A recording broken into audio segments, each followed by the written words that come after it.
Ms. Davis. Thank you, Mr. Chairman, and it's good to see all of you here. Thank you very much for your service, for all of your efforts right now as we go into this difficult period waiting for budgets and appropriations.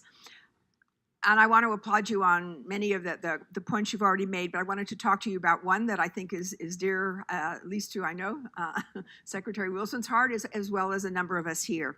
Each of your memos discussed recruitment and retention, but none of you mentioned that to date, each of the military services experienced challenges retaining women to a varying degree, with a particularly wide gender gap in operational specialties.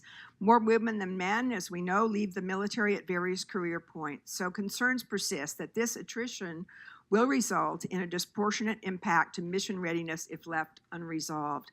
What initiatives is each of your respective services implementing to address this gender gap? How are you evaluating that? And to what extent is there really a lot of good sharing that's going on between the services? Ma'am, we have a higher percentage of women in the service than any of the other services, and every position in the Air Force is open to women. We are also looking at different ways to be more flexible about how women and men can come in and out of the service, depending on their life circumstances.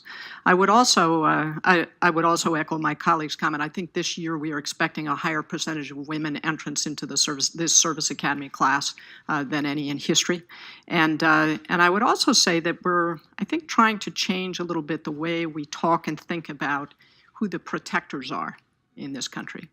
Because I think sometimes the way in which we talk about the services may appeal more to boys than to girls. And that's important in the way we talk about these things.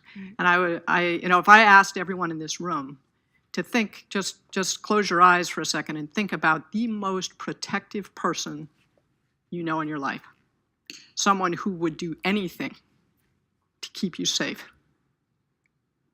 And half the people in this room are thinking about their moms.